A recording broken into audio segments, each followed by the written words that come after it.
Bonjour à toutes et bonjour à tous et bienvenue sur notre chaîne Insufflons l'amour.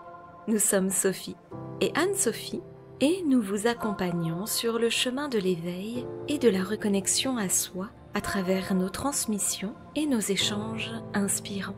Aujourd'hui, nous avons la joie d'accueillir Luc Baudin, ancien médecin diplômé en cancérologie clinique et passionné depuis toujours par l'humain dans toutes ses dimensions.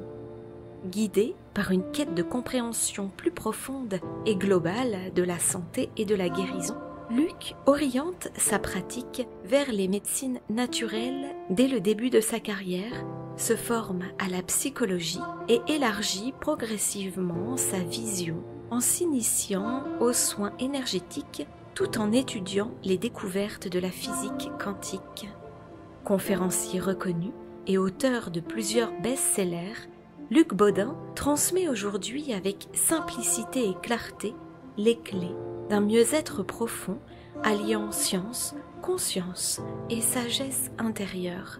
Son regard posé et accessible sur les enjeux de notre époque touche de nombreuses personnes en quête de sens, d'équilibre et d'un chemin d'évolution aligné à l'être. Nous sommes ravis de te recevoir, Luc. Bienvenue et merci d'être avec nous aujourd'hui. Eh bien, bonjour à tous et bonjour à toutes. On est ravis de vous retrouver encore aujourd'hui pour cette toute nouvelle émission. On est ravis de retrouver Luc Baudin. Vraiment, merci Luc d'avoir accueilli notre invitation. Merci d'être là. On va parler de plein de choses. Mais déjà, on voulait vraiment te remercier infiniment d'avoir accueilli ce moment-là, vraiment. Mais Sophie, vous savez bien que c'est un vrai plaisir. J'aime bien pouvoir discuter sur tous des sujets qui nous tiennent à cœur ensemble, parce que Mm. les vôtres sont très concordants avec les miens, et j'espère que ces sujets intéresseront toutes les personnes qui verront cette vidéo.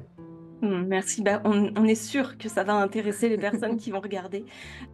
On l'en sent, on l'entend. En tout cas, ce qu'on avait envie d'aborder aujourd'hui avec toi, alors c'est un sujet hyper vaste et on sait que ça peut ouvrir à plein de choses, mais c'est comment aujourd'hui, justement, dans le monde dans lequel on est là aujourd'hui et dans le monde dans lequel on évolue, eh bien finalement, comment c'est possible de vivre son évolution spirituelle aujourd'hui? On entend beaucoup de choses, il y a plein de choses qui s'ouvrent et en même temps qui peuvent fermer aussi. Donc, on avait envie d'amener ce sujet avec toi.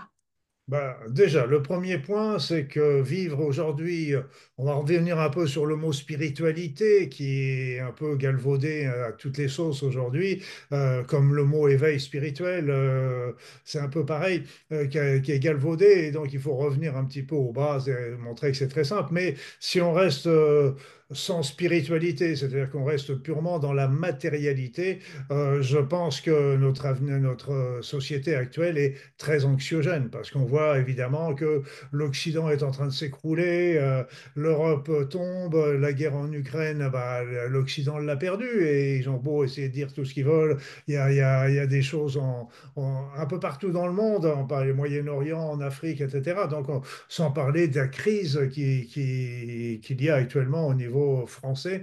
Et donc, tout ça, c'est très anxiogène. Et si on reste purement et simplement à ce niveau-là, on a beaucoup de mal à vivre la vie de tous les jours parce que beaucoup de gens rêvent au monde qui était autrefois alors que c'était autrefois, ça ne reviendra jamais.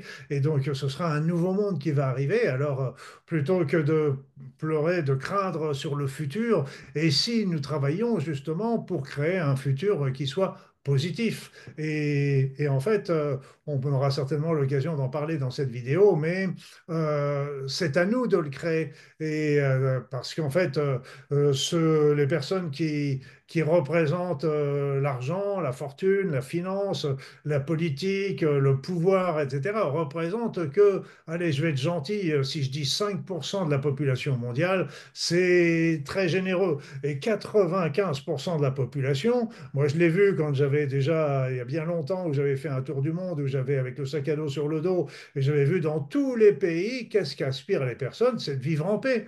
Vivre en paix, avoir à quoi manger, avoir sa famille autour d'elle, avoir un toit sur la tête, pouvoir bénéficier de soins, être en paix avec son voisin, quel qu'il soit, quelle que soit sa couleur de peau, sa religion, etc. C'est ça qu'a tout le monde. Mais il y a 5% qui ne sont pas d'accord et malheureusement, c'est eux qui dirigent. Alors, on les a laissés diriger. Et donc, il faut assumer les conséquences de nos choix. Et maintenant, on peut très bien redresser la barre. Et il est grand temps de redresser parce qu'il y a un certain nombre d'événements dans le monde spirituel et dans le monde subtil qui nous disent que c'est maintenant. Mm. C'est un grand tournant, et le grand tournant, il peut aller à droite ou il peut aller à gauche, hein. Donc, à nous de l'insuffler vers la Mm. direction que l'on souhaite. Chacun est libre, hein, il faut bien le comprendre également. Moi, je suis tout à fait très respectueux.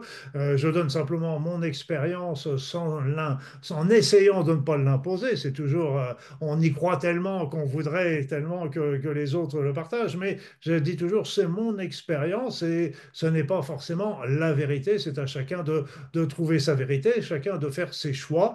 Et il n'y a pas de mauvais choix. Les personnes peuvent choisir la droite ou choisir la gauche. Je ne parle pas de politique là, mais c'est un choix personnel. Mais il faut bien comprendre que on est libre des choix, mais on est responsable des conséquences que nous allons faire dans ces choix. Voilà.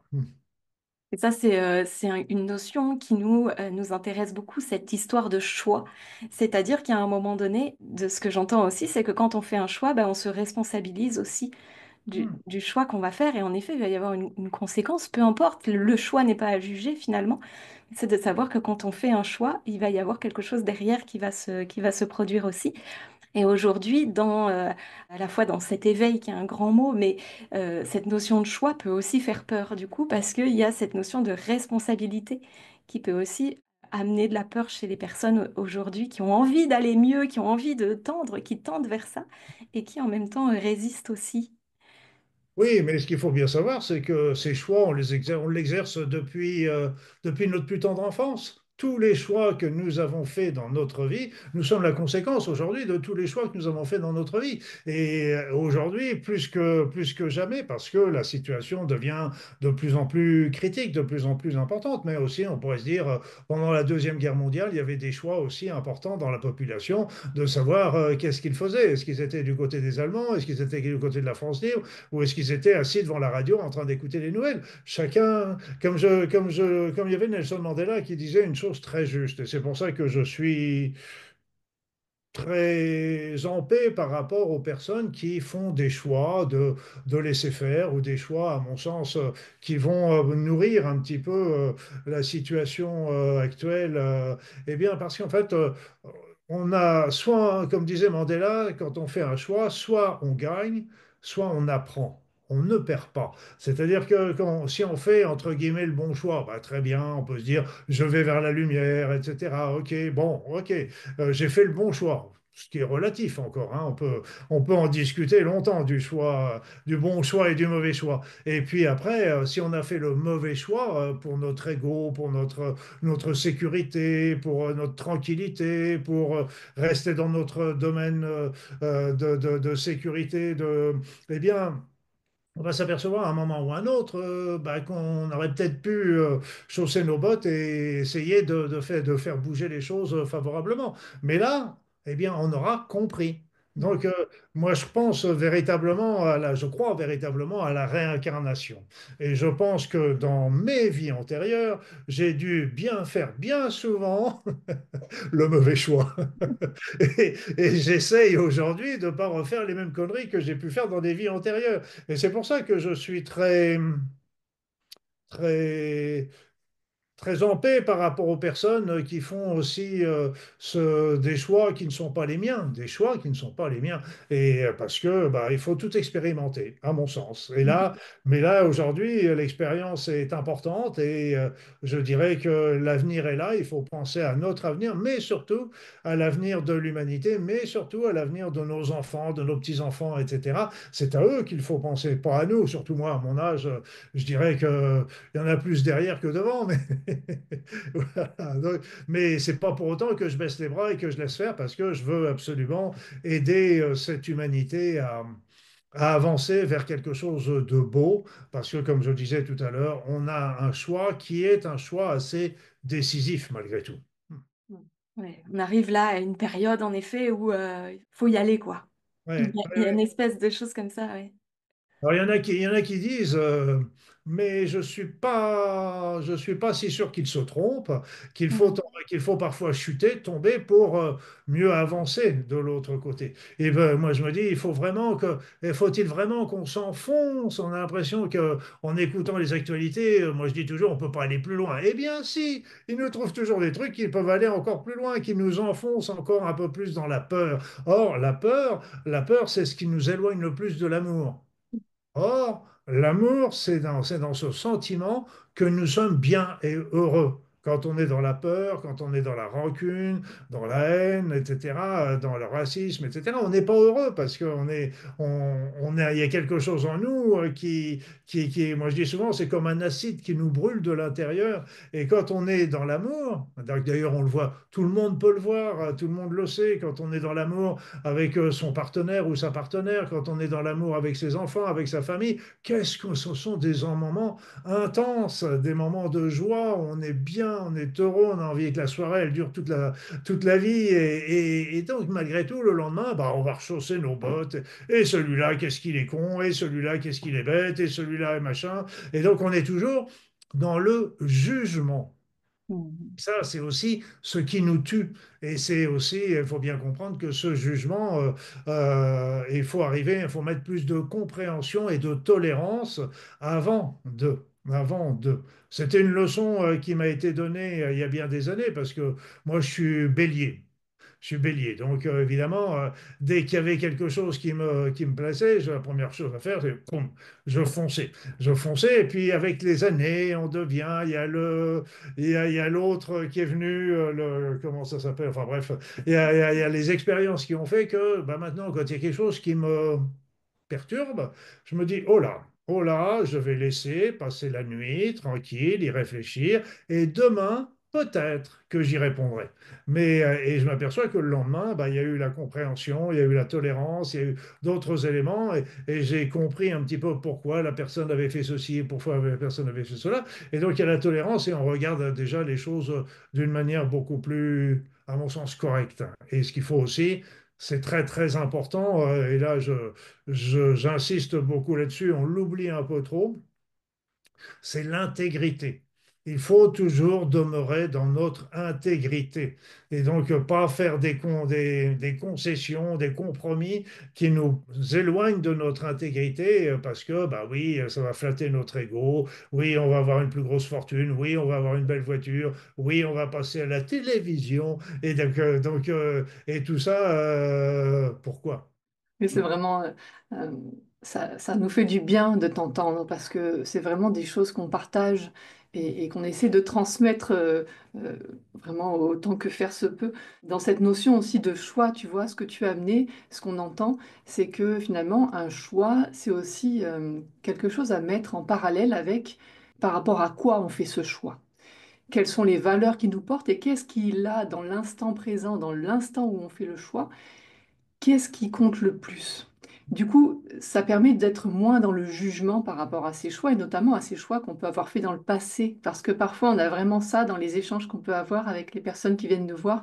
C'est ça, c'est de se dire, ah oui, mais dans le passé, si j'avais fait un autre choix. Sauf que le choix, il est fait à un instant T, dans l'être que l'on est à ce moment-là, et que potentiellement, le choix, s'il est orienté en effet par rapport à une notion de sécurité, c'est parce qu'à ce moment-là, la sécurité, c'est certainement ce qu'il y a de plus important pour l'être. Et du coup, c'est pas à juger. Et donc, c'est vraiment d'avancer comme ça, avec cette conscience, en effet, que son choix, il va répondre à ce qui résonne le plus en soi. Et si ce qui résonne le plus en soi, en effet, c'est cette volonté de retrouver cette paix intérieure, cette quiétude, qui donc permet de vivre la joie, l'amour, enfin, tout ce que souhaite un être en réalité, eh bien, c'est vrai que là, plus on se rapproche de cet être-là dans son choix, et plus les choix vont être un peu plus alignés finalement. Voilà, mais voilà, on fait comme on peut au fur et à mesure dans son chemin aussi. Et ça, c'est vraiment important de le comprendre et de se dire, bon, bah, j'ai fait du mieux que je pouvais dans l'instant où j'ai fait ce choix. Et peut-être qu'aujourd'hui, Et, ça évolue. c'est pour ça qu'il faut aussi savoir le pardon à soi-même.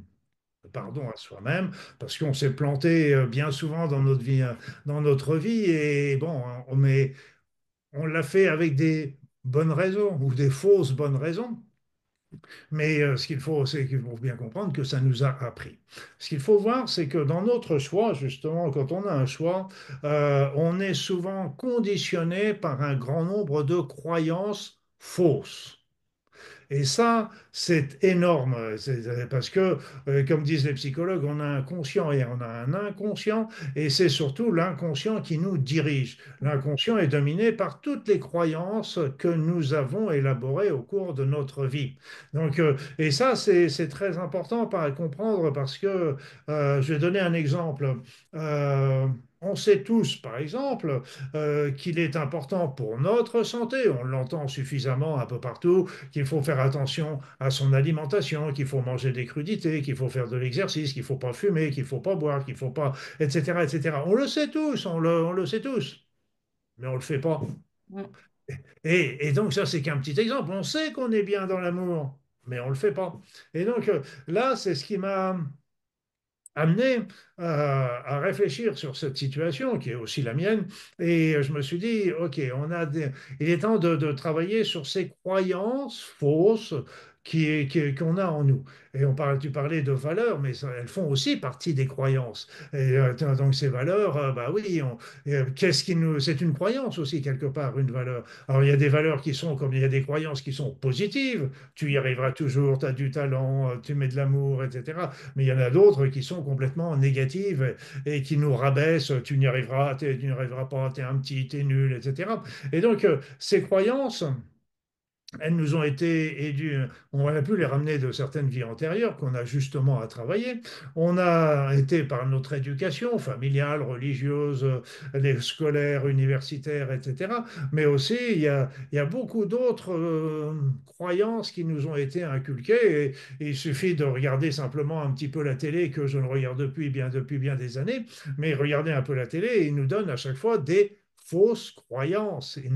Parce qu'ils nous donnent leur opinion, sans leur dire, nous donnant ça comme étant une vérité. C'est peut-être leur vérité, mais c'est pas forcément notre vérité. Donc il y a intérêt de nettoyer toutes ces croyances, et c'est pour ça que j'avais écrit un livre sur la déprogrammation, reprogrammation, de déprogrammer de tout ce qui nous a pu nous être inculqué. C'est comme les croyances dans la science, les scientifiques, la médecine par exemple. Moi, j'ai été médecin et il y a des choses qu'on m'a appris qui étaient irrévocables, mais on s'aperçoit aujourd'hui qu'elles sont complètement révoquées. Et pourtant, on nous montrait ça comme étant des vérités, un petit peu comme une cellule cancéreuse qui ne peut aller que vers l'évolution. On sait qu'elles peuvent, dans certaines situations, elles peuvent se reprendre leur normalité. On avait dit que l'ADN, nos gènes étaient immuables, et on sait aujourd'hui que on peut les moduler un petit peu en fonction de l'épigénétique, de nos sentiments, etc. Donc, il y a la science qui nous donne aussi un certain nombre, et je donne l'exemple de la médecine, mais j'aurais pu donner l'exemple de toutes les sciences qui sont existantes aujourd'hui. Elles nous donnent une vérité qui est leur vérité du moment, mais qui n'est pas forcément la vérité, du moins pas pour tout. Et donc, il est important de retrouver sa libre pensée en se supprimant de toutes ces croyances erronées, et pour justement pouvoir remettre à la place des croyances que nous allons placer volontairement, des croyances où on va se redonner confiance, on va se donner un but dans la vie, le but que l'on veut, etc. C'est un peu, souvent, c'est comme si on se retrouvait devant un grand terrain vierge, une fois qu'on a effacé tout ça, et puis on se dit, OK, c'est un terrain vierge, qu'est-ce que je veux planter sur ce terrain? Et c'est là, ce sera la personne qui déterminera ça, puis ça, c'est aussi ce qui va conditionner ses choix par rapport au futur. Alors c'est sûr qu'il faut bien comprendre que la plupart des choix, on les fait en fonction de ses croyances, en fonction de notre ego aussi. Dieu sait qu'il est puissant chez nous. Mais aussi, comme tu le disais très bien, hein, Sophie, c'est que si on travaille vraiment avec son cœur, si on écoute son intuition, eh bien là, on sait tout de suite, si on pense dans l'amour, si on est dans l'amour, de toute façon, tous les choix, toutes les décisions, toutes les pensées, ça devient super simple. Il y a plus de problème, il y a plus de problème. J'avais eu un élément comme ça qui m'était arrivé il y a bien des années où j'avais été voir un homme qui travaillait sur l'ouverture de conscience. Je lui avais dit, tiens, ça m'intéresse, c'est un sujet qui me plaît. Quand vous avez des infos, vous me le donnez. Et puis il me dit, viens, bah, venez chez moi, on va en discuter. Me voilà arrivé chez lui et mon intuition, j'ai sonné et mon intuition à ce moment-là m'a dit, Luc, tu t'en vas, fissa, fissa, fissa, fissa. Pas de chance, j'avais sonné, il a ouvert.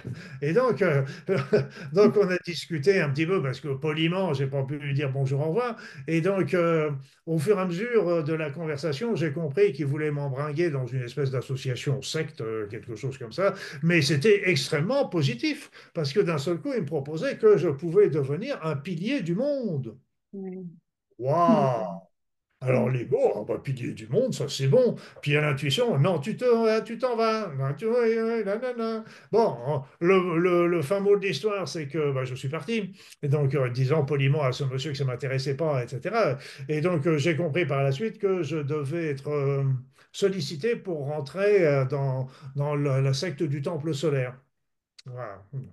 Voilà, donc D'accord. j'ai écouté bien souvent mon intuition et je peux dire que mon cœur et je peux dire que ça m'a sauvé la mise, même la vie, dans un certain nombre de situations. Et justement, ça nous parle beaucoup et nous, on écoute aussi beaucoup, de plus en plus notre intuition. On a l'impression qu'on le sent quand c'est elle qui nous parle. Il y a une espèce d'ouverture qui se fait comme ça, ou quelque chose. Enfin, nous, on le perçoit comme ça dans le corps. Il y a une espèce de, ouais, d'ouverture. C'est comme ça que je le dirais. Pour les gens qui nous écoutent, qu'est-ce que toi, tu leur dirais justement quand ils se trouvent comme ça à écouter leur intuition ou leur ego? Comment est-ce qu'on peut les discerner en fait tous les deux? Comment est-ce que toi, tu as su à ce moment-là que c'était ton intuition qui te parlait, par exemple? Voilà, c'est venu très très fort. Tu sais, j'étais un jour en train de me baigner et il y avait personne, il y avait qu'un petit gamin un peu plus loin sur la plage avec sa maman. Puis à un moment, j'ai reçu un message en me disant, Luc, si tu tiens à tes jambes, tu sors. Oh, je tiens à mes jambes. Et je leur dis bien, je vous aime bien toutes les deux, la droite comme la gauche, il n'y a pas de jalouse. Et donc, et je suis sorti, et là, j'ai pas discuté. J'ai Mhm. suivi mon intuition.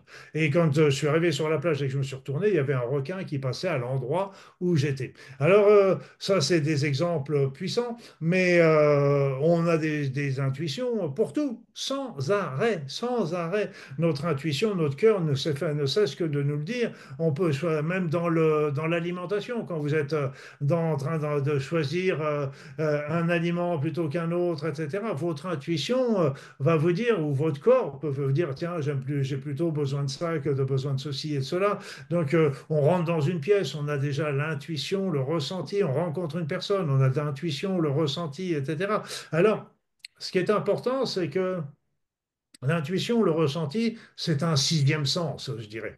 Et donc, c'est une information qui nous est transmise, ce n'est pas une obligation.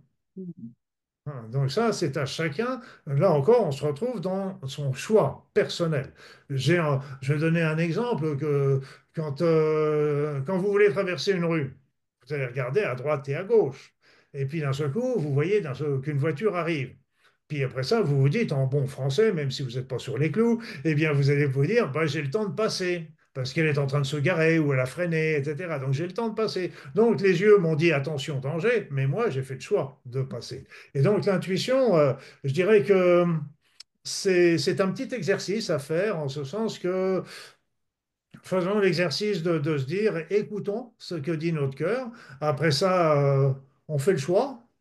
Et puis, une fois qu'on l'a fait, eh bien, on fait le point, tout simplement. Est-ce que quand j'ai choisi moi, j'avais même le cas, je faisais mes courses et puis j'achetais deux morceaux de poisson et puis l'intuition elle me dit, rachète-en une troisième. Je veux dire, on n'est que deux, on va pas. Si, j'en ai acheté un troisième, donc j'en ai acheté un troisième, et puis en fait, qu'est-ce qui s'est passé? Ben, le midi, il y a un ami qui a sonné à la porte. Bah tiens, justement, on a trois morceaux de poisson, tu viens le partager avec nous, etc. Donc c'est amusant parce que la vie, notre être, parce que ces intuitions viennent de notre être nous fait des petits clins d'œil comme ça pour nous montrer que on est sur une voie qui est intéressante. Mais comme je le dis, l'intuition, c'est un sixième sens, c'est tout. Mhm.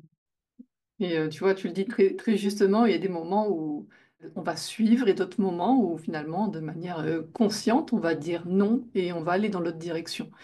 Et ça se discute pas. On a toujours notre libre choix, notre libre arbitre. Et tu vois, dans les exemples, nous, à un moment, il fallait qu'on change de voiture et on s'est retrouvé chez le concessionnaire, on ne sait pas pourquoi. On voulait la plus longue voiture avec un énorme coffre alors qu'on est trois. Voilà. Et on ne savait pas pourquoi, mais on entendait vraiment si c'est celle-là, c'est celle-là. Bon, on repart avec cette voiture. Quelques semaines plus tard, mois plus tard, on se retrouve à avoir plein de bols tibétain, plein de tambours, et en fait la voiture est pleine à chaque fois qu'on part en stage ou voilà. Et donc ça s'est joué vraiment comme ça, alors que vraiment on comprenait pas pourquoi. On avait envie de dire, mais en fait non, on va prendre la plus petite, on n'a pas besoin. Bon, on est reparti avec cette voiture-là. Et puis à d'autres fois, on l'a pas suivi. Et l'exemple qui me vient, c'est il y a quelques années de ça, on venait d'enlever, on n'avait plus notre cabinet parce qu'il y avait eu le confinement, etc. Et on voulait juste retrouver un lieu, nous, pour faire, à l'époque, on faisait encore des massages à quatre mains. Et voilà, incroyable hasard, hein, l'univers est bien fait. Une voisine nous propose d'aller dans un cabinet, justement, c'était que pour les massages. Et on se dit, oh, waouh, c'est un signe incroyable. Ok. Et au moment où on devait aller dans ce cabinet, il fallait qu'on discute avec la personne qui tenait ce lieu. Et alors, au moment de prendre des notes pour avoir les informations sur le lieu, moi j'étais assise, je me lève en me levant. Je ne sais pas comment j'ai fait. J'avais un crayon qui était sous ma cuisse, coincé sous ma cuisse. En me levant, je l'ai planté dans mon mollet. Il était planté droit dans le mollet, comme ça, il tenait tout droit. Et après, donc je l'enlève et je me dis, ah bah, la mine pleine de sang, j'écris avec et tout quand même. Je prends les informations. Et je reviens pour reprendre quelque chose, je me tape le pied contre le meuble qui a jamais bougé, il a toujours été là, mais aujourd'hui, ce jour-là, mon pied a voulu taper dedans. Eh ben, on est quand même allé dans ce lieu, alors que visiblement, ça sonnait pas très juste. Et en effet, ça s'est pas bien passé du tout, enfin pas bien passé du tout. On a eu des expériences, on a vécu des expériences, on a fait ce choix. Et en effet, on a eu des expériences assez difficiles d'un point de vue des valeurs, justement, d'un point de vue de plein de choses comme ça qui nous ont vraiment heurtés. Et parce que à ce moment-là, on pensait vraiment que dans ce domaine-là, dans ce milieu de l'accompagnement, on allait trouver que des gens qui étaient bienveillants et dans l'amour et avec des valeurs comme les nôtres, de rechercher en effet cette paix pour l'humanité. Bon, on s'est rendu compte que c'était pas forcément le cas et ça a été très très dur, tellement dur que j'en ai fait des embolies pulmonaires qui n'ont jamais été expliquées. Mais telle tristesse de voir ces fonctionnements-là. Et voilà, et on a quitté le lieu. Et, Oui, là, tu étais en train de soulever un point qui, à mon sens, est très important aujourd'hui. C'est que il y a beaucoup de thérapeutes, il y a beaucoup de thérapeutes différents, je veux dire, il y a beaucoup de choses sur YouTube, il y a beaucoup de channeling, il y a beaucoup d'informations, il y a beaucoup de livres, il y a beaucoup d'informations qui viennent de toutes parts et je comprends aussi que un certain nombre de personnes qui s'orientent dans la voie un petit peu plus du subtil, je ne parle pas du spirituel, mais je parle du subtil, et se posent la question, parce que l'éveil spirituel, qu'est-ce que c'est? C'est tout simplement, c'est un gros mot, ça encore, qui dit simplement un beau jour, on s'aperçoit que d'acheter la plus grosse voiture, la plus grande télévision, la plus belle maison, d'avoir, etc., d'avoir un gros compte en banque, ça ne nous rend pas heureux. Il nous manque encore quelque chose. Et donc, on a tout. Et pourquoi on n'est pas heureux? Et donc, on s'aperçoit, on se pose la question, et s'il y avait quelque chose de plus subtil qui se trouve derrière?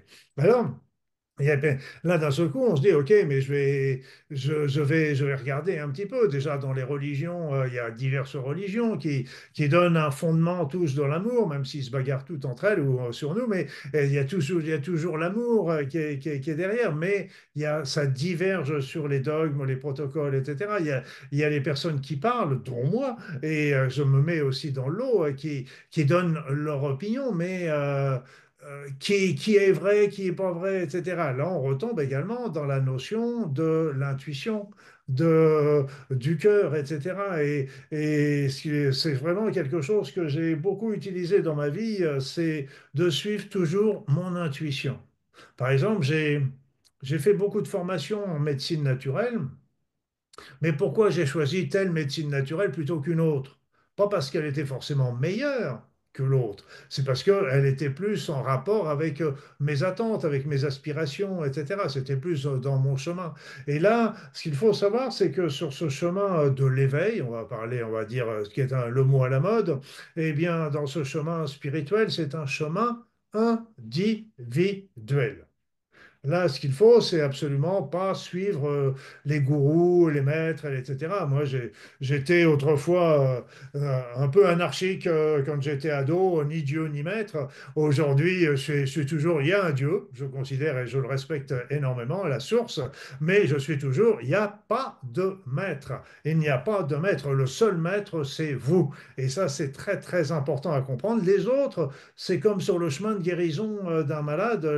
Le médecin, le thérapeute, c'est pas lui qui guérit, c'est le patient qui guérit. Le médecin, le thérapeute va lui apporter le meilleur de ses techniques pour l'aider sur son chemin de guérison. Et là, sur le chemin spirituel, c'est pareil. Chacun donne un petit peu des opinions, des points de vue, mais c'est à la personne de faire son choix, de faire la direction. Et ce qu'elle choisira ne sera pas forcément en adéquation avec mes choix, avec vos choix, mais ça n'a aucune importance parce que aujourd'hui, qui détient la vérité? Et moi, je vais vous dire il y a deux trucs que je voudrais vous dire qui sont, à mon sens, très importants. Le premier, qui n'est pas forcément le moins important, mais on parlait du libre arbitre. Ce qu'il faut savoir, c'est que le libre arbitre est une loi universelle. D'accord? Donc c'est pour ça que très souvent, on ne va pas vous imposer quelque chose, mais on va vous pousser pour choisir ce quelque chose. Et en fin de compte, c'est vous qui choisissez de le faire. Vous ne le faites pas parce que vous y êtes contraint, c'est parce que tout simplement, il n'y a pas une loi qui vous a dit il faut faire ça, mais on vous a mis tellement de contraintes que vous n'avez plus qu'un choix, sinon il va y avoir des problèmes. Et ça, c'est le premier. Et puis la deuxième chose, de quoi est-on sûr? De quoi est-on certain? Quelle est la vérité qui est incontournable? Il n'y a qu'une seule chose dont on est sûr, c'est le rien. Le vide. C'est plus que le vide, c'est le rien. Le vide est encore plein de choses. Donc c'est le rien. Et il faut bien savoir que le rien, on sait que le rien existe et que tout ce que l'on met, tout ce que l'on voit, tout ça, c'est du domaine de l'illusion. Donc ça, quand on prend ça en compte, on s'aperçoit que bah, on est perdu au départ, on est complètement perdu, mais d'un autre côté, on prend la responsabilité, parce que si c'est nous qui créons cette illusion avec nos pensées, et donc, comme je disais, malheureusement, la plupart de nos pensées sont inconscientes, donc il faut arriver à les effacer pour mettre vraiment des pensées positives telles que l'on veut. Et là, on va pouvoir créer l'illusion, le choix, le monde de demain que nous désirons. Et donc, c'est nous qui sommes les seuls maîtres de notre vie. Nous ne sommes pas des victimes. Oui, mais il y a les politiques. Oui, mais il y a la guerre. Oui, mais il y a machin. Il y a tel gouvernement. Non, non, non, non, non, non, non. Revenons au point de départ. Si on a vécu ça, c'est parce que nous l'avons choisi. Quelquefois, quelque part, nous l'avons co-créé. Nous avons peut-être choisi tel ou tel parti politique. Nous avons choisi de voter pour un tel ou un tel. Nous avons choisi, nous avons fait des choix. Et puis ben là, après, on a la conséquence de nos choix. Et c'est rien, comme je le disais tout à l'heure, rien n'est bien, rien n'est mal. Et là aussi, pour moi, c'est quelque chose d'extrêmement important. Il n'y a pas de bien et de mal, hein. Pour moi, il n'y a pas le bien et le mal n'existent pas en tant que tel. C'est-à-dire comme un peu comme comme les Chinois disaient, il y a le yin et le yang. Le yin et le yang sont deux notions qui sont complémentaires et qui ne sont pas opposées. D'opposer le masculin du féminin, c'est ridicule. D'opposer la nuit avec du jour, c'est ridicule. Ça fait partie, les deux sont complémentaires dans leur utilité, mais il y a toujours du yin dans le yang et du yang dans le yin. Rien n'est jamais tout blanc, rien n'est jamais. Et c'est pour ça que beaucoup de personnes s'essoufflent aussi aujourd'hui parce qu'on leur dit, il faut effacer ta part d'ombre. Oh, effacer ma part d'ombre. Alors là, je veux dire, comment que je vais faire? Bon, allez, et là, ce qu'il faut, là aussi, on revient sur cette notion du yin et du yang, du bien et du mal. C'est une notion qui est arbitraire, qui est fausse, et donc l'ombre et la lumière font partie de nous. Elles font partie de nous. La voie véritable, c'est la voie du milieu où on va trouver un équilibre. On ne va pas se complaire dans l'ombre, évidemment, mais elle fait partie de nous, il faut l'accepter. Et il y a toujours les qualités des défauts. Mm. Donc, il y a toujours quelque chose de positif dans l'ombre. Souvent, on fait des mauvais choix. On va dans l'ombre, on va dire on est parti dans l'ombre, ouais, il est parti dans l'obscurité. Et comme disait dans Star Wars, il est parti dans le côté sombre de la force. Mais d'un autre côté, ok, mais il est parti là, mais il est en train d'apprendre et d'évoluer et d'avancer. Et il va revenir dans la lumière. Et c'est pour ça que souvent, l'ombre travaille pour la lumière. Mhm.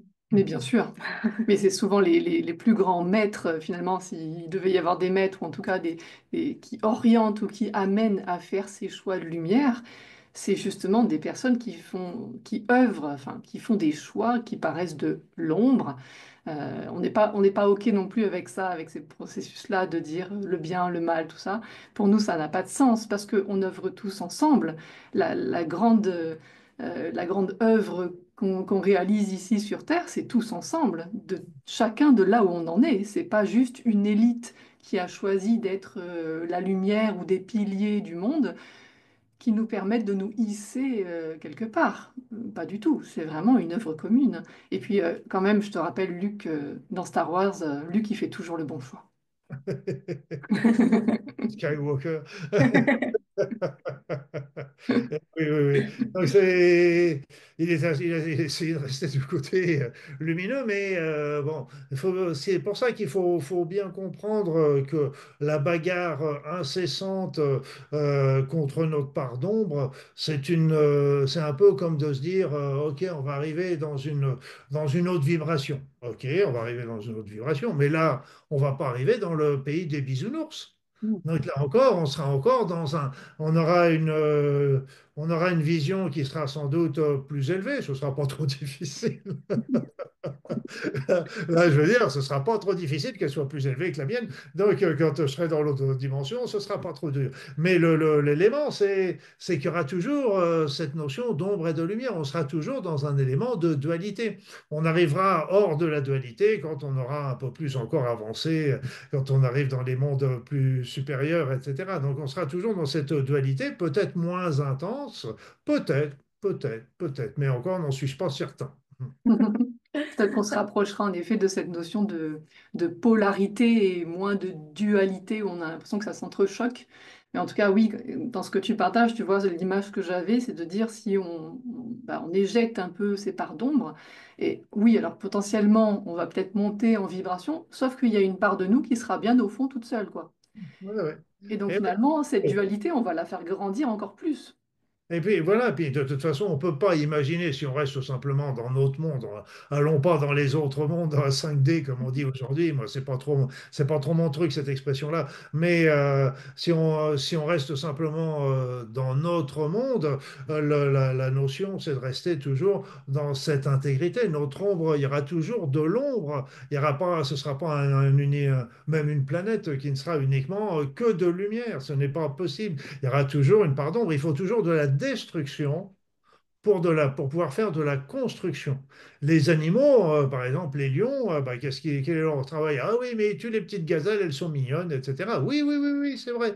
Mais seulement s'ils n'étaient pas là pour limiter le troupeau, on serait envahi par les gazelles. Ils détruisent aussi les plus vieilles gazelles, les malades, etc.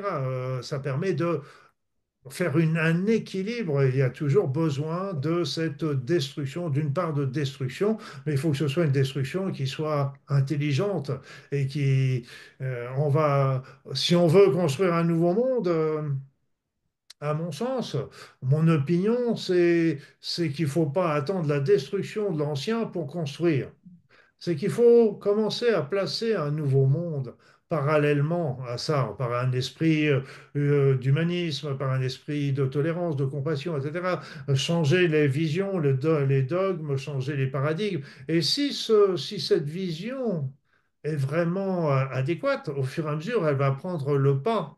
Et l'ancien monde va tout simplement péricliter et disparaître sans qu'il y ait forcément une guerre, une bagarre, etc. Ça peut se faire aussi tout à fait en douceur. Et moi, je suis toujours partisan de faire les choses tranquillement, sereinement. Et autrement, on sait bien que autrement, ça amène que du malheur. On le voit tous les jours sur nos écrans. Donc, à nous de placer individuellement, et j'insiste aussi sur la notion qu'on a tous une pierre à amener sur l'édifice, mais il n'y en a pas qui vont amener des grosses pierres et puis d'autres des tout petits cailloux.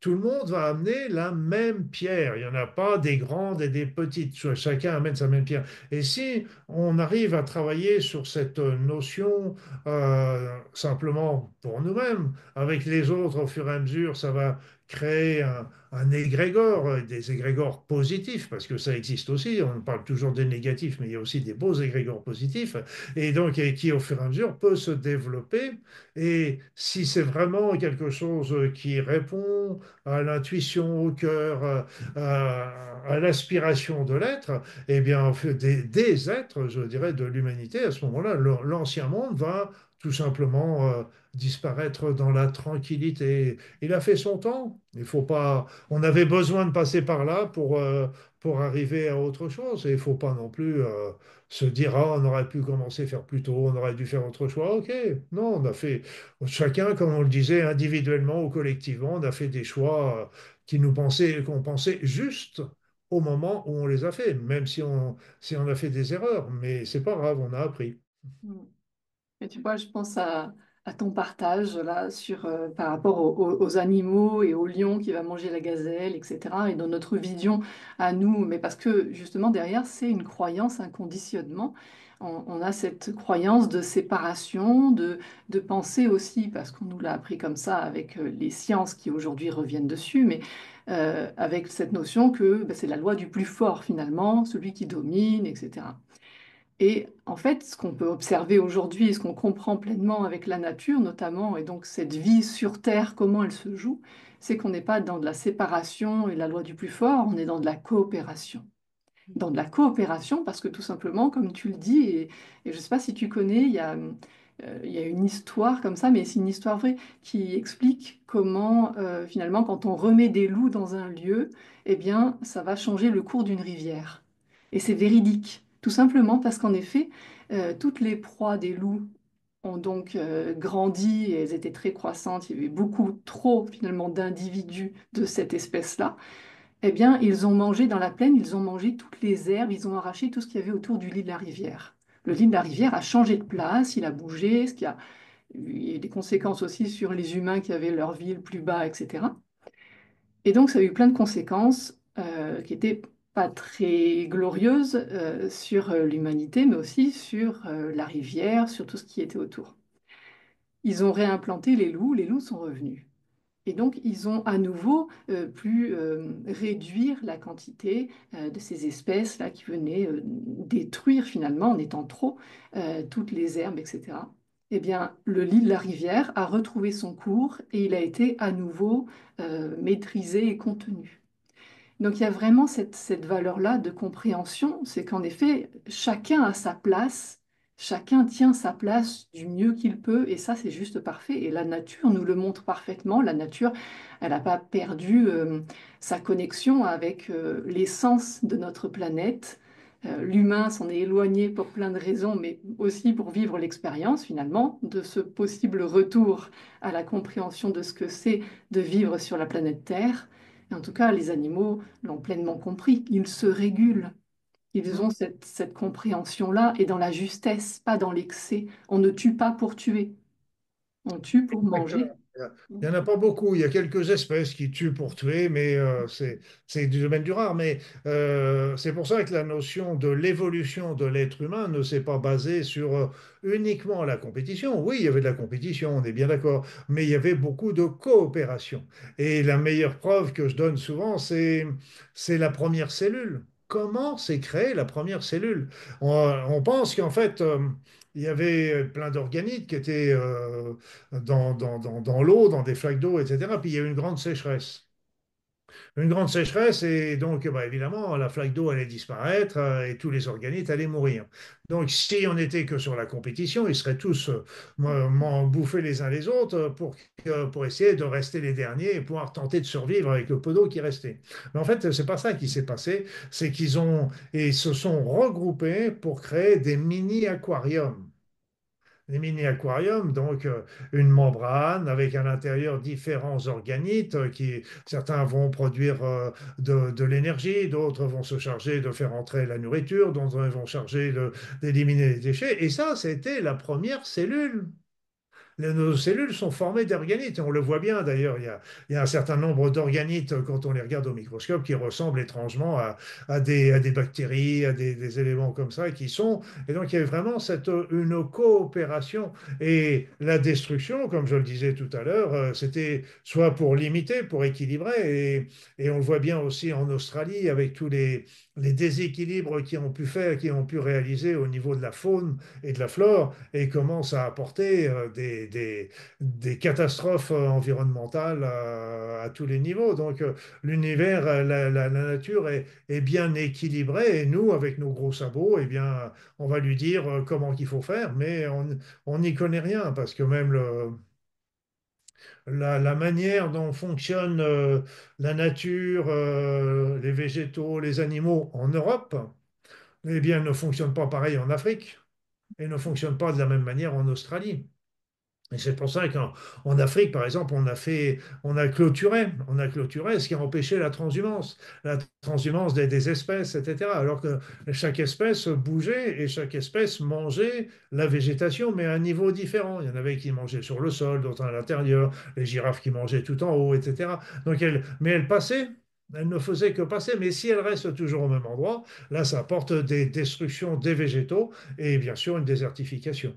Parce qu'on a voulu imposer notre vision occidentale de ce qu'on connaît dans nos campagnes. On a voulu l'imposer en Afrique, par exemple. Ouais, c'est ça, ça c'est le même principe avec l'humanité et de transporter des plantes et de les implanter dans d'autres endroits de l'hémisphère et de se rendre compte que dans ces autres endroits, ben, elles deviennent prépondérantes et qu'elles prennent le dessus sur les espèces endémiques. Et, bon, voilà, on joue un peu aux alchimistes Oui. avec de gros Et, sabots. et ce qu'il faut voir, c'est on parle des plantes, mais malheureusement, on voit ça aussi dans le comportement des êtres humains, hein. C'est tout simplement avec tout ce qui s'est passé là en ce moment, on est en train de vivre un grand changement. Et je pense que il est très salutaire, il est très nécessaire parce que l'Occident et l'Europe a maintenu une hégémonie pendant pratiquement 500 ans sur le monde. Il est grand temps que ça cesse. Et moi, je trouve quand je vois le Sénégal ou je ne sais pas qui met les bases militaires françaises à la porte, je dis, ils ont été très patients. Parce que moi, quand j'étais gamin, je me rappelle, il y avait des bases militaires américaines sur notre sol en France. Et il y avait, là j'étais pas très loin d'une base militaire et il y avait marqué sur tous les murs US, go home, go home. Et donc tout le monde voulait, et c'est normal, comme on le disait, on a envie d'être chez soi, hein.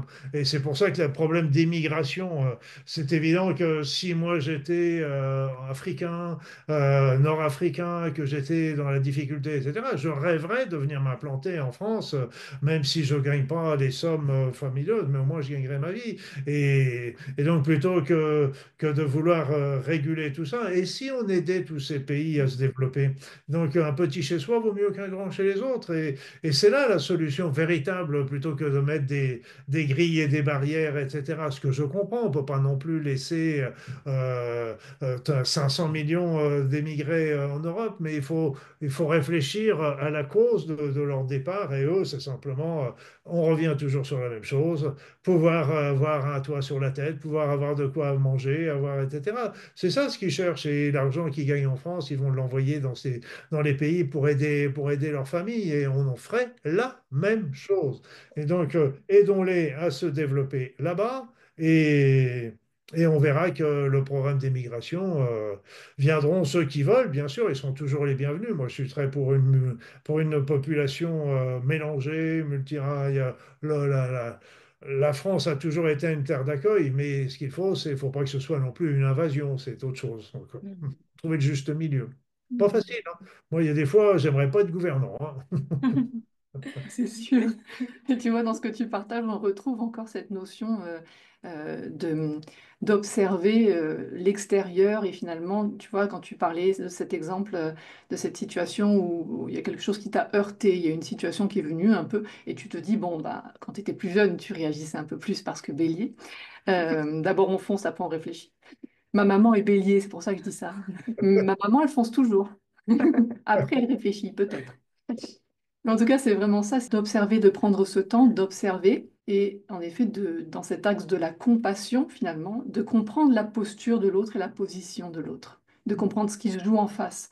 Et du coup, ça permet aussi de remanier un petit peu les réactions qu'on peut avoir en soi, parce que si on comprend l'autre en face, même si on ne peut pas se mettre à la place véritablement de l'autre, on n'a pas son vécu, on n'a pas tout ça. Ça n'empêche que ça permet déjà d'avoir une relation et une communication qui peut se faire. Alors que si on est juste dans le non, je veux pas, et ça reste dehors, et ça, bon, bah, La compréhension est une des clés. C'est pour ça que je te dis, je passe souvent une nuit là-dessus, en laissant remonter la compréhension, le point de vue de l'autre, même si je ne l'accepte pas, même si je ne suis pas d'accord. Le fait de comprendre aussi sa position nous place beaucoup plus dans une notion de tolérance par rapport à ça.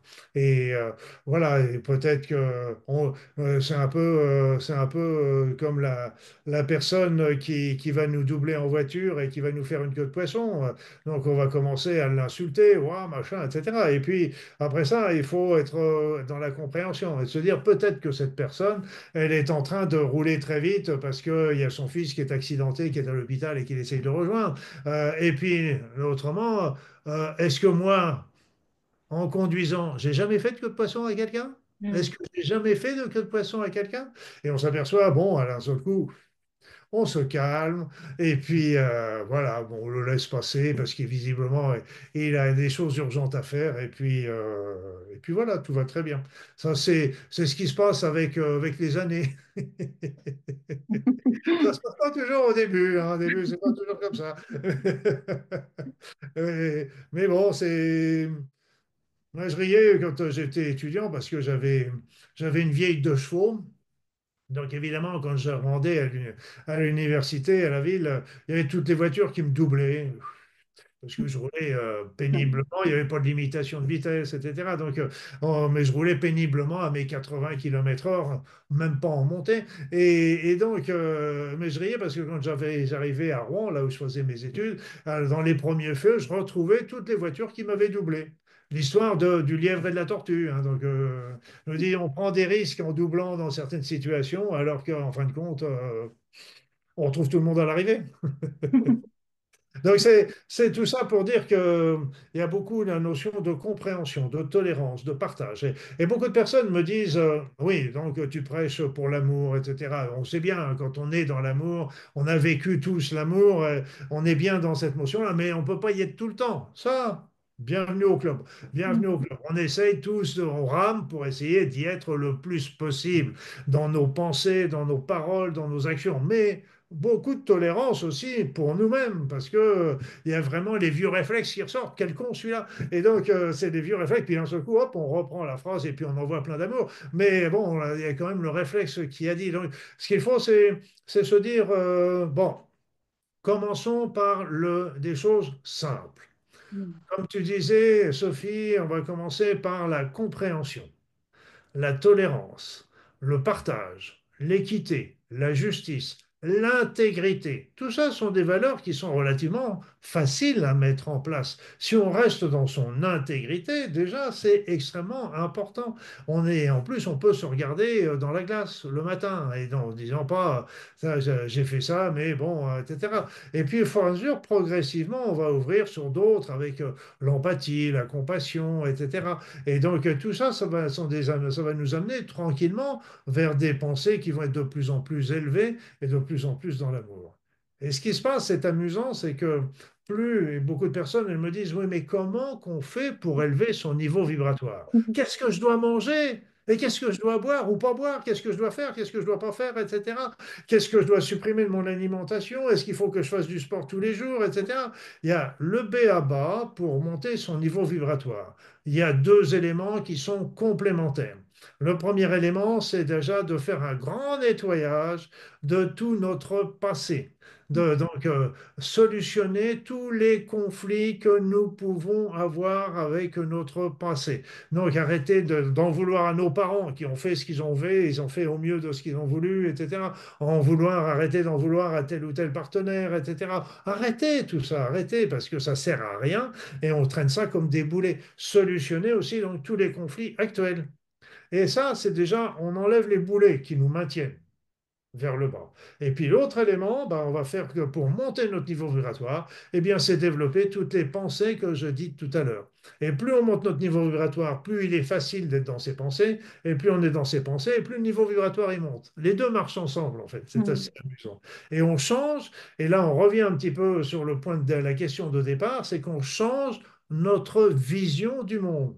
Le monde sera toujours identique, mais on le verra différemment. On le verra avec plus une vision plus, je ne vais pas répéter sans arrêt ces termes, mais de compréhension, de Mm. tolérance, même si on se dit, OK, pour moi, c'est pas ma route, c'est une autre, mais on sera plus dans cette notion, on vivra mieux le présent et on pourra mieux développer à ce moment-là nos ailes, développer, et je dirais, sans parler d'aller vers la lumière, d'aller dans tout ça, c'est que quand on est dans ces notions d'amour, de partage, etc., on est véritablement sur notre chemin de vie.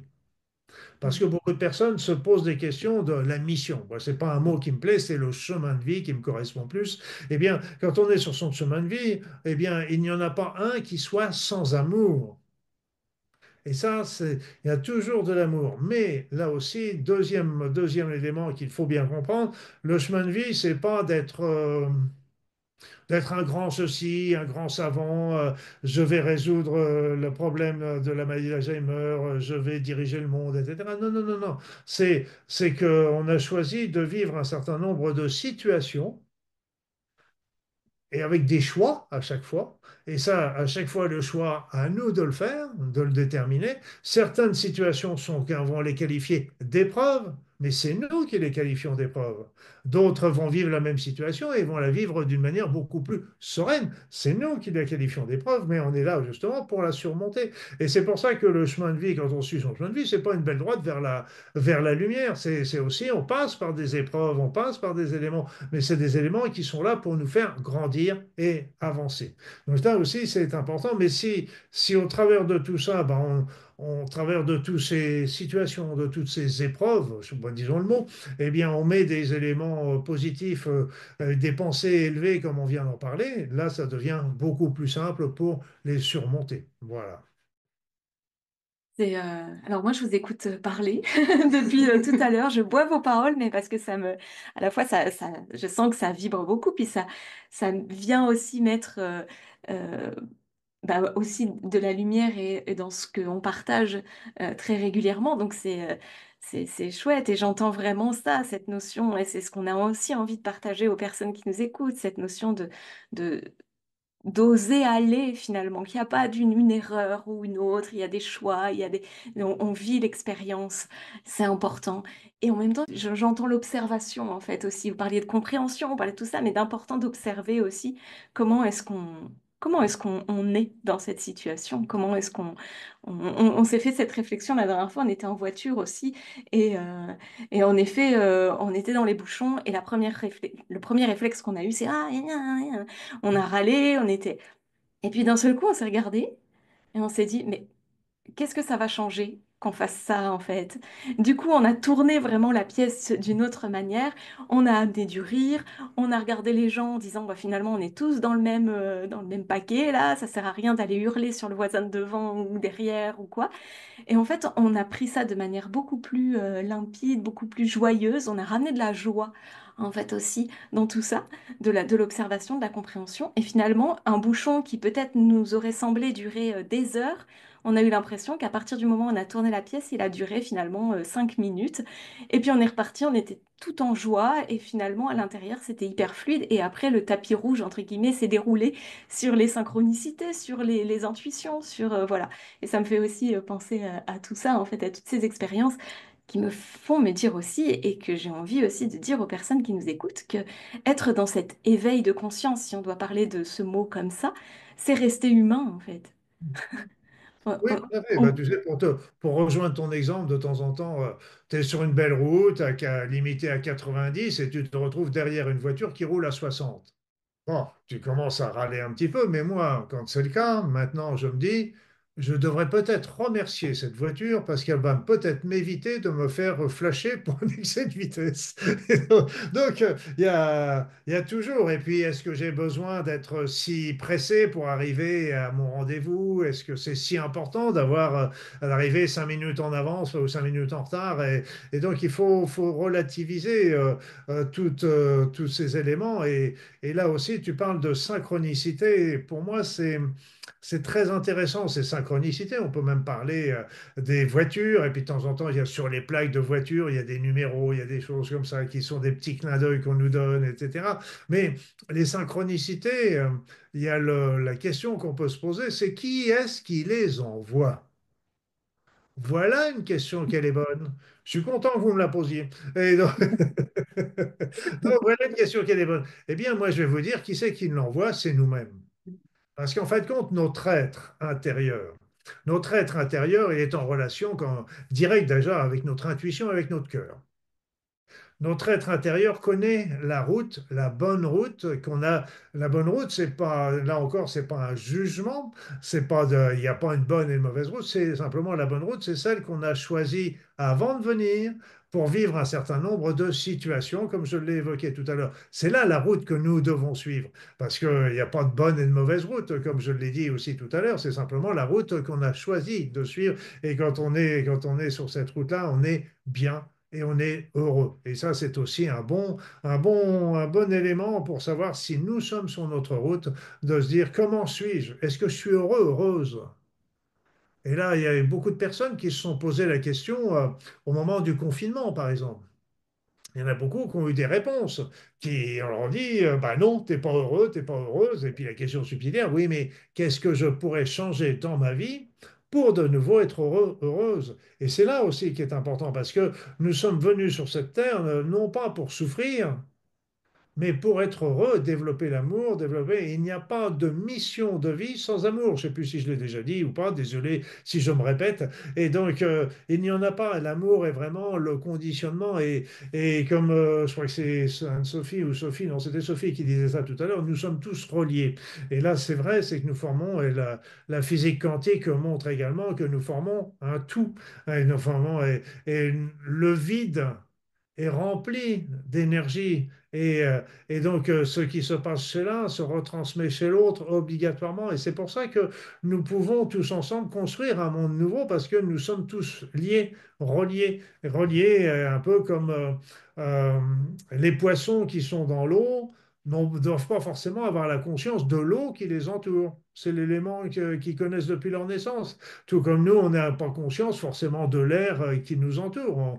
On nous dit qu'il y a de l'air, etc. Mais au-delà, si on est dans l'espace, on dit, ah bah, il y a le vide. Non, non, il n'y a pas le vide. Il y a un énorme champ énergétique informé qui est là et qui est, pour moi, l'émanation du divin qui a créé tout, de la source qui a créé tout.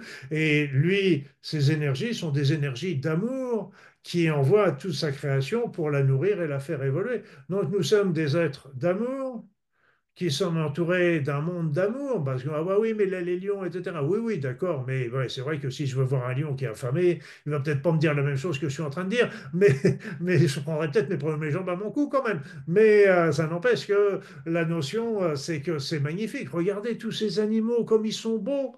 Vous regardez plus la petite araignée qui fait si peur à la grande girafe, etc. Ils sont tous magnifiques, originaux. Les plantes, c'est magnifique. Les couchers de soleil sont magnifiques, le ciel est magnifique. Nous sommes dans un monde de beauté, et la beauté amène la joie amène l'amour, etc. Donc nous sommes des êtres d'amour dans un univers d'amour, baignant dans un océan d'amour. Et tout ça, on l'a perdu parce qu'on nous a montré, c'est un des grands fléaux aujourd'hui, c'est qu'on nous a montré une séparation. Nous sommes tous séparés. Séparés, mais le pire, c'est qu'on nous a appris que nous étions séparés également du divin et de la source.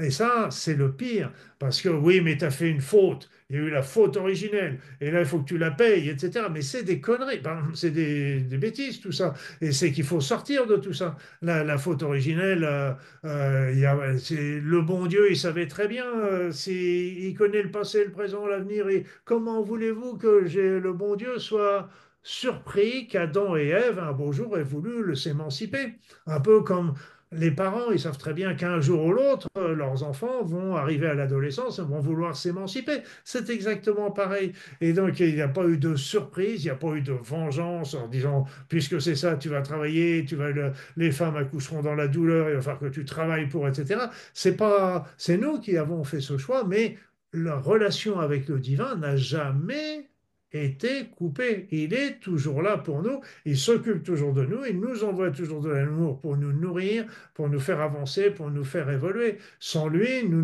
n'existerions pas. Déjà, c'est lui qui nous a donné la vie et c'est lui qui nous entretient et qui nous aide. Parce que le but de tout ça, à mon sens, toujours, je donne mon opinion, toujours mon opinion, c'est que le but de tout ça, c'est qu'on arrive à évoluer, à comprendre un certain nombre de choses pour qu'un beau jour, on revienne au divin d'une manière volontaire. Un peu comme l'ado qui a claqué la porte des parents et qui se retrouve à l'extérieur et dit, ah mince, bah, j'ai plus d'argent de poche, moi. Comment il faut que je bosse pour me nourrir, il faut que je trouve un logement, etc. Mais ça va pas du tout. Et donc, il va y avoir un apprentissage face à la situation. Et puis, un beau jour, il va se rendre compte de tout ce que ses parents ont fait pour lui. Même s'ils ont eu des travers, même s'ils l'ont fait passer des croyances erronées parce qu'ils ont essayé de le protéger à leur manière. Attention, le monde est méchant, mais c'est pas, c'est sûr que c'était leur croyance, c'était histoire de protéger leur enfant. Il ne faut pas leur en vouloir tout ça. Et donc, un beau jour, le jeune va comprendre que tout ce que ses parents ont fait, et ses parents, il va revenir chez ses parents. Et qu'est-ce que vont faire ses parents? Ils vont lui fermer la porte au nez?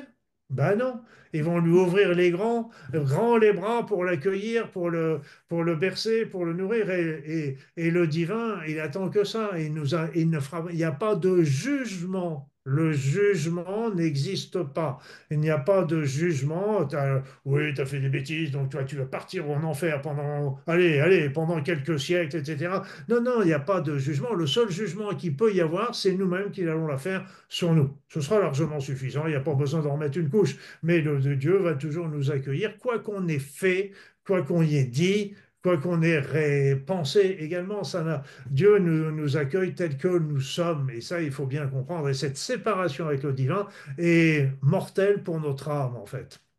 Donc, il faut arriver à comprendre que l'insatisfaction, nous sommes dans une société où on est toujours insatisfait. On parlait tout à l'heure qu'on allait chercher dans le monde, peut-être regarder l'observation du côté du monde subtil. Parce que cette insatisfaction que nous donne pas le monde matériel, on ne peut la trouver que dans le monde subtil, qu'avec la présence du divin. Et le divin, lui, c'est là où on va trouver l'amour inconditionnel, qu'on est bien incapable de faire sur la terre. On peut y tendre, bien Mm. sûr, il faut y tendre, mais on rame, hein, on rame pour ça. Donc, et ça, donc il y a l'insatisfaction qui est très importante, et cette satisfaction, on peut la retrouver que quand on développe notre chemin vers la lumière, notre chemin spirituel, etc. Et puis l'accueil du divin qui sera toujours, toujours ouvert et sans jugement. Et donc, on sera toujours les bienvenus, comme l'adolescent qui a claqué la porte, eh bien, ses parents vont peut-être faire quelques petites remarques malgré tout, mais pas pour commencer. Ils vont commencer par l'aimer, lui renvoyer dans sa chambre, lui préparer un bon dîner, etc. Tout heureux de le retrouver, c'est évident. Mm. Merci beaucoup, ça fait beaucoup de bien d'entendre ça. C'est quelque chose qu'on partage beaucoup. Et je sais que même si on le partage et même si on a cette conscience-là, de le réentendre et de l'entendre aussi, ça fait beaucoup de bien. Ça donne un... Oui, ça ouvre beaucoup de choses. Je sais que ça va faire de même certainement chez les personnes qui nous écoutent, en tout cas certaines qui ont cette résonance-là avec ce qu'on partage. Donc vraiment, merci beaucoup d'avoir partagé tout ça. Mm. C'était... Oui, et tu vois, dans ce partage qui ramène à quelque chose de très simple, et c'est ça qui est vraiment chouette, parce que comme on le dit, plus c'est simple et plus on se rapproche finalement de la spiritualité, de l'éveil, de la vérité, si on devait le dire comme ça. La simplicité, c'est vraiment une clé absolue, et pour l'instant, l'humain choisit d'aller de plus en plus vers des complexités, mais voilà, et c'est aussi tout un chemin pour un retour à soi. En tout cas, dans ce mouvement et dans ce que tu partages, c'est vraiment chouette parce que là, tu touches à des croyances qui sont très, très présentes dans notre monde, notamment notre monde occidental, avec les religions, avec voilà. Et donc, ça fait du bien, je trouve, de simplifier, de ramener ben voilà, cette vision que, en effet, l'amour inconditionnel, comme ça le dit très, très bien, c'est un amour qui est sans condition. C'est pas un amour qui dit si tu fais pas 30 fois la prière machin, je vais plus t'aimer. Hein, très clairement, il y a ce mouvement-là. Et c'est pire, ça va beaucoup plus loin parce que même quand on aime quelqu'un sincèrement, il y a toujours, malgré tout, derrière tout ça, il peut y avoir toujours une attente, une demande. Et c'est pour ça que c'est très difficile pour nous sur cette terre d'être vraiment dans un amour inconditionnel. Comme je le disais tout à l'heure, il faut y tendre. Déjà, l'amour conditionnel n'est déjà pas si mal. Mm. Déjà.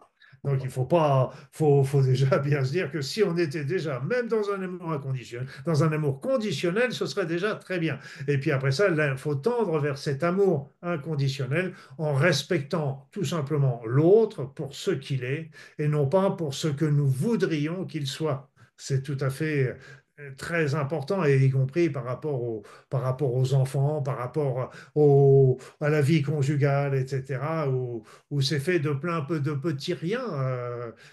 Tiens, tu as, oui, t'as mis cette chemise-là, oui, t'as mis cette robe-là, oui, oui, t'es pas terrible là, oui, c'est bon. Donc, bah, moi, je l'aime bien pourtant, ma chemise. Bah oui, et donc, moi, je me sens bien avec, et donc, il faut accepter aussi que l'autre soit différent de ce que nous attendons, possiblement, mais d'un autre côté, il va nous apporter tellement il va nous montrer d'autres choses qui vont nous faire grandir et qui vont nous faire évoluer. C'est notre chemin de vie, c'est bien. Eh bien, il faut toujours accueillir, respecter, comprendre. Donc tout ça, c'est le chemin d'une vie. Et là, je ne suis pas en train de donner des leçons, comme je le dis. Je suis en train moi-même d'y travailler tous les jours. C'est ça, on est en Voilà, chemin. vous avez vu, j'ai pas d'auréole hein, autour de la tête. Non, non, non, non, non, non. M'appelez pas Saint-Luc, la place est déjà prise. Et donc, voilà. Non, non, non, non. Donc, moi, je suis un humain comme les autres. Et puis, bah, je rame comme vous. Et c'est pour ça qu'il faut avoir de la tolérance, de la compréhension, du pardon envers soi-même. Et puis, mais pas se complaire là-dedans. Il faut justement que tout ça nous serve de leçon et nous serve à avancer et grandir.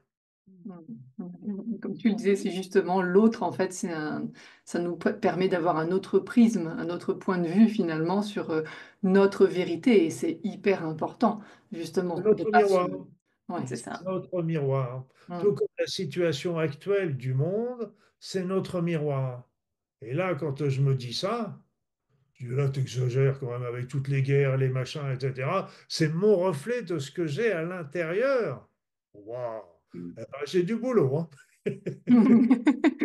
Et Il va oui, falloir encore que je revienne pendant quelques vies, hein.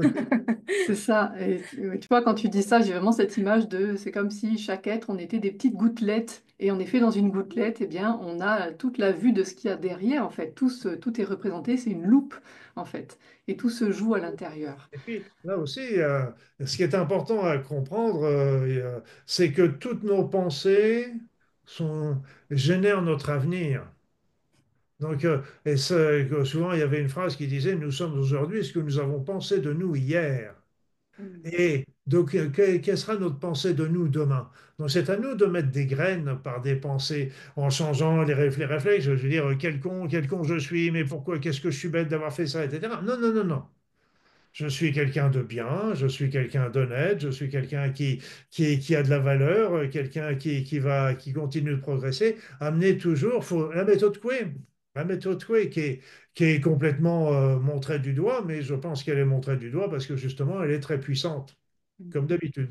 Et elle est très simple. Et tu as raison, tout à fait, Sophie. Aujourd'hui, ce qu'il faut bien comprendre, c'est que c'est écrit dans tous les textes sacrés que les vérités sont à la portée de tous, y compris des êtres, et surtout des êtres simples, et les intellectuels, ceux qui sont bardés de diplômes, etc. Bon, j'en fais partie, et ben, ce sera beaucoup plus dur parce qu'ils seront justement perdus par toutes les fausses croyances et le faux savoir qu'ils peuvent avoir. Et aujourd'hui, ce qui est rigolo, c'est que la situation devient, je parle de géopolitique ou politique, etc., devient très compliquée. Il y a des spécialistes de tout. Mm. Et les spécialistes sont perdus. Parce il n'y a pas les ponts entre les spécialités. Donc chacun commence à être perdu. Et qui est-ce qui voit clair?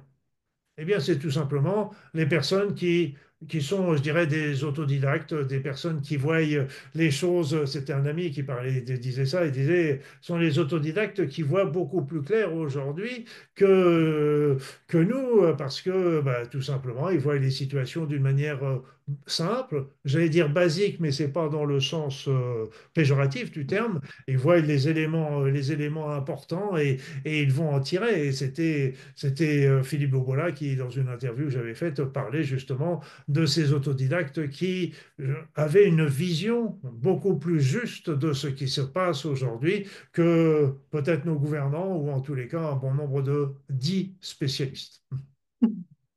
C'est ça, mais tu vois, dans ce que tu décris, on voit vraiment la notion de l'enfant et aujourd'hui, on se comporte encore pour beaucoup comme des enfants, c'est-à-dire qu'on va tester dans les extrêmes les choses et là, en ce moment, en effet, on est dans le test extrême d'aller dans le spécialiste du spécialiste et du coup, même dans le médical, on a maintenant des spécialistes qui sont orientés sur un organe et qui vont traiter un organe, sauf que nous ne sommes pas un organe et que s'il y a un organe en effet qui présente un symptôme, il n'est pas indépendant du reste du corps.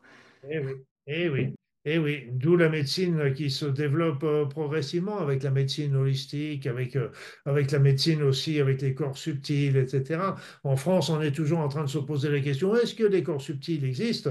Je dirais que dans la recherche spatiale, aussi bien aux États-Unis qu'en Russie, etc., et ils sont pas en train de se poser la question, et ils l'ont bien vu depuis longtemps, et ils sont plutôt en train d'utiliser, de voir un petit peu comment ils peuvent utiliser cette vision énergétique et je dirais presque quantique aussi pour les cosmonautes, pour la vision de, de l'espace, etc. Ils en sortent des choses. Mais nous, en France, on traîne toujours un peu des pieds. C'est qu'on est toujours bref, c'est comme ça. Mais c'est là encore, on l'a choisi, ce pays. On l'a pas choisi pour rien, ça c'est sûr, et c'est Pour un rien. pays Je qui pense sincèrement que il y a beaucoup de beaux êtres, beaucoup très nombreux de grands, de beaux êtres, etc. Dans ce pays, ailleurs aussi, hein, bien sûr. Mais je suis toujours étonné quand je vais faire des conférences ou des choses comme ça et de rencontrer combien des personnes sont éveillées, comprennent, suivent, etc. Et là, je suis assez impressionnant parce que ils n'en parlent pas forcément. Ils le gardent parce ils s'aperçoivent qu'autour, il y en a beaucoup qui me disent, mais moi, mais je ne peux pas en parler à mon mari, il ne croit pas à tout ça, etc. Je dis, oui, mais ça n'empêche que la personne, elle, elle a fait son chemin, elle a fait sa route, etc. Et peut-être que si elle fait son chemin, peut-être que son mari va se poser un jour des questions et va suivre à ce moment-là le chemin à faire à suivre. Mais ça, ce sera sa route, ce sera lui qui choisira à ce moment-là. Mais il y a beaucoup, beaucoup de personnes, et c'est pour ça qu'un pays comme la France peut être amené aussi à force de s'enfoncer.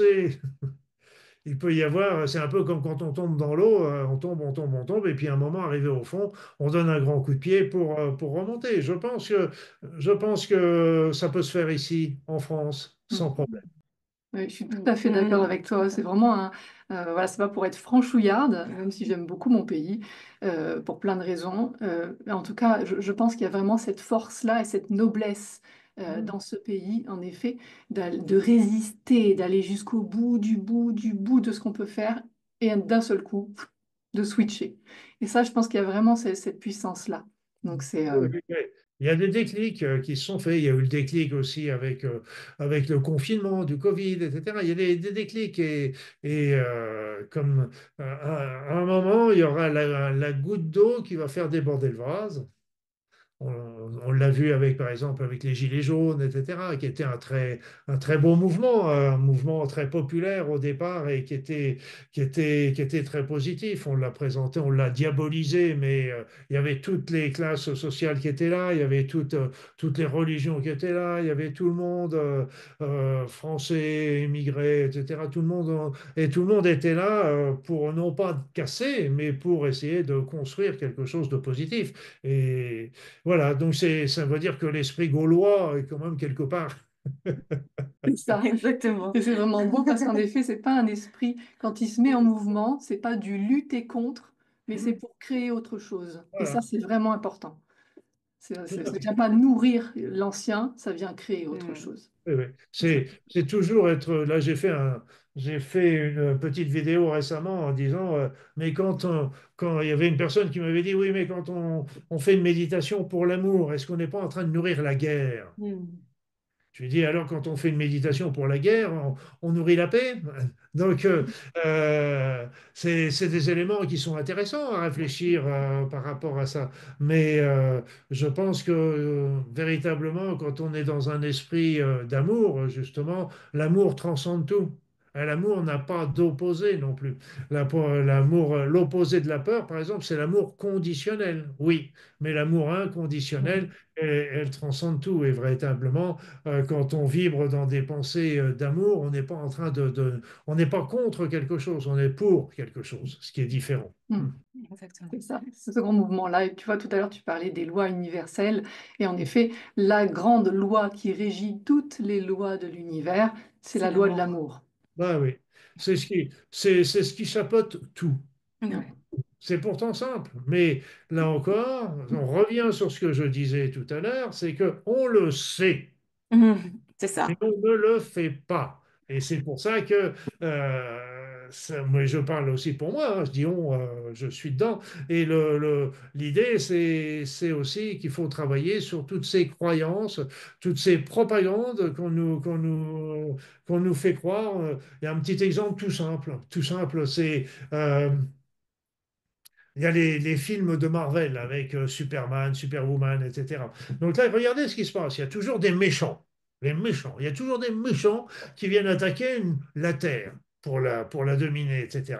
Et tous les peuples de la Terre, ils sont tous en bas, on les voit dans les rues, ils sont comme des petits moutons, ouh, et ils sont et ils bougent pas, etc. Et heureusement, on a Superman qui va venir nous sauver.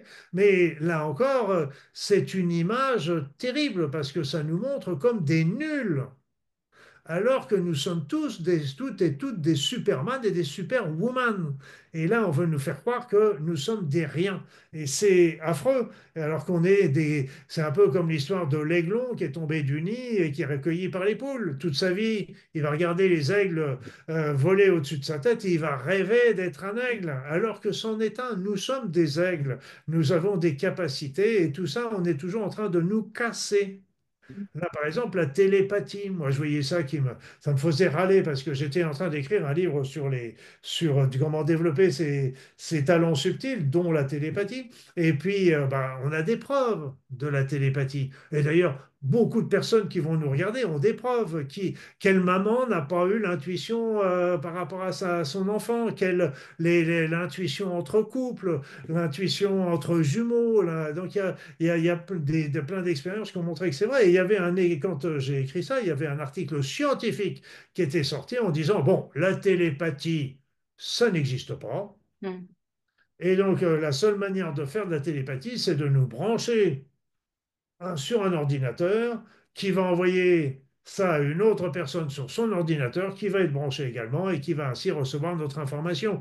Donc c'est le transhumanisme tout simplement. Alors qu'on a ces capacités et bien d'autres en nous. Nous sommes des lions, nous sommes des puissants et je terminerai là-dessus parce que je pense qu'on a débordé un petit peu sur le timing, mais il y avait une petite grand-mère que je soignais autrefois, elle me dit, faut-il qu'on soit important pour que le diable donne tant de mal pour nous tenter?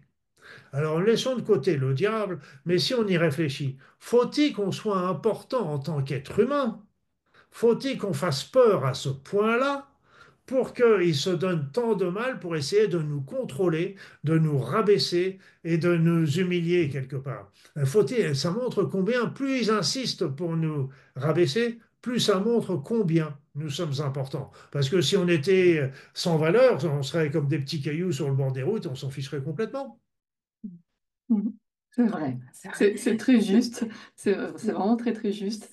Et tu vois, tu parlais des super-héros, de cette image-là qu'on nous transmet, et du coup, en effet, ça amène encore cette notion d'extérieur qui va venir nous sauver, que nous, on peut rien faire. Et c'est comme ça qu'il y a beaucoup de mouvements, d'ailleurs, on le voit, où il y a cette attente d'un extérieur qui va Oui, agir, alors que tout se joue à l'intérieur, en chacun de nous. Et Nulle oui, part ça, ailleurs. oui, c'est ça. c'est très, très, très important ce que tu dis, Sophie, parce que là, quand tu écoutes les différents mouvements également, tu vas dire, OK, il y a l'arrivée des forces supérieures, l'arrivée des énergies, mais les énergies qui nous arrivent sont un carburant, c'est pas elles qui vont le faire à notre place. Il y en a d'autres qui disent, oui, il y a la Fédération galactique, il y a les extraterrestres, il y a le Christ, etc., il y a l'arrivée de la lumière, etc. Et tout ça, ça va nous sauver. On parle même d'une alliance terrestre qui travaillerait déjà pour éliminer les forces de l'ombre, etc. C'est peut-être vrai, j'en sais rien, peut-être que c'est vrai, mais je n'ai pas la preuve ni pour ni contre, comme je dirais, j'ai pas d'opinion, j'écoute toujours. Il y a certaines choses qui me semblent justes, d'autres qui me le semblent à, à- à réfléchir, à mettre sur le point d'interrogation. Mais le risque de tout ça, si on écoute tout ça, ça veut dire qu'on n'a plus qu'à rester devant son poste de télévision en attendant que ça se passe. Mais oui. Puisqu'on va tout faire pour nous. Pourquoi on Mm. se fatiguerait? Donc ça pousse ces genres de discours, j'en suis très méfiant parce que ça pousse les personnes à l'immobilisme. Alors que justement, c'est l'inverse qu'il faut faire, c'est justement se lever en disant non, moi je veux un monde de justice, un monde de paix, etc. C'est là, il faut s'affirmer et se présenter en tant que tel et de rester dans notre intégrité quand il y a des personnes qui présentent des choses différemment, il faut le dire, mais on peut le dire avec respect. Simplement dire, moi, j'aurais vu plutôt les choses comme ça, je verrais plutôt les choses comme ci, comme ça, en respectant la pensée de l'autre, mais en donnant son opinion qui Mm. fera ça. Donc c'est important aujourd'hui de faire attention à toutes ces notions des forces qui peuvent venir nous sauver, et un peu comme le Superman qui va venir nous sauver et on n'a plus rien à faire, etc. Non, non, non, c'est exactement l'inverse. Tout ça, ça nous porte à l'immobilisme et c'est le pire qui puisse nous arriver, c'est de ne rien faire, justement. On a des choix à faire, de rester devant sa télévision ne sert à rien, on a un choix à faire, et même de rester devant sa télévision, c'est déjà un choix. Mm. Ça veut dire qu'on est quelque part, on laisse faire ce qui est en train de se dérouler. Donc c'est un choix, contrairement à ce qu'ils peuvent penser. Donc si on n'est pas d'accord, il faut le dire et le dire avec respect, avec amour, avec compassion. Mais d'être dans l'amour, on n'est pas bisounours pour autant. Et j'insiste aussi là-dessus. On n'est pas en train de dire oui, oui, mon chéri, je t'aime, tu peux faire tout ce que tu veux. Non, non, non, non, non. Et justement, il en va de notre intégrité aussi, de dire quand ça va pas, quand c'est pas juste, et de faire les actions qui nous semblent importantes pour bloquer certaines choses qui peuvent se faire ou aussi pour développer d'autres qui nous semblent importantes. Nous ne sommes pas dans un pays des bisounours. Les Mm. bisounours se sont tous fait manger un jour ou l'autre. C'est une jolie conclusion peut-être. Moi, j'aurais envie d'encore de vous écouter pendant des heures et puis de parler, mais je sais que voilà, le temps est déjà, on a déjà pris plein de temps et que les personnes qui nous écoutent, Ah euh, oui, en effet, je mais regarde l'heure. ouais, mais je suis sûre qu'on pourrait encore parler et écouter tout ça pendant des heures. Donc voilà, Ouais, je sais que on adore parler avec toi, t'écouter, échanger avec toi. C'est vraiment un grand, grand plaisir, Luc. Et vraiment, pour tout ça, on te remercie. On te remercie pour ton accessibilité, ta Mm. simplicité de cœur, d'âme.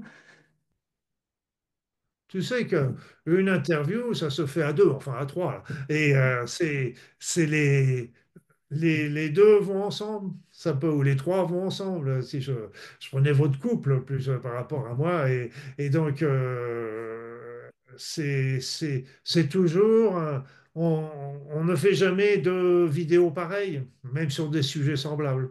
Et c'est pour ça que la valeur de l'intervieweur met peut-être en exergue un certain nombre de messages que peut passer l'interviewé aussi.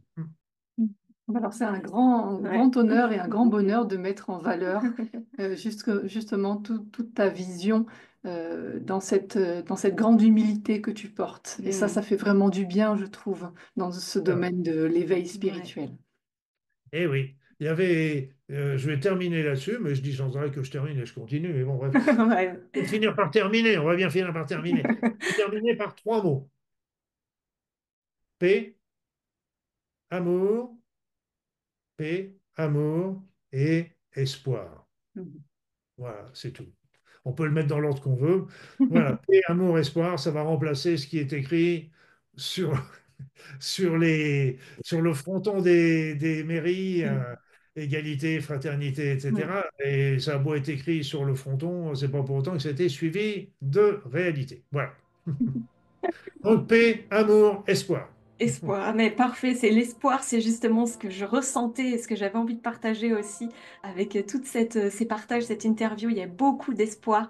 Donc merci infiniment, merci, merci, merci beaucoup.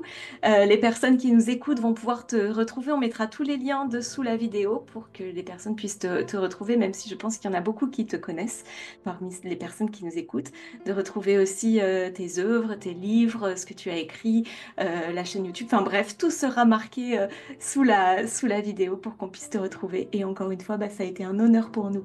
Donc merci infiniment. Et puis bah, on vous retrouve bientôt pour une toute nouvelle rencontre Mm. aussi qui se fera. Merci beaucoup de nous suivre toujours. Merci de vous écouter. Si vous avez aimé cette vidéo, n'hésitez pas à la liker, à commenter, à partager. Et on vous dit, voilà, mettre le pouce. Et on vous dit à très vite. Merci beaucoup et merci à toi, Luc. Merci.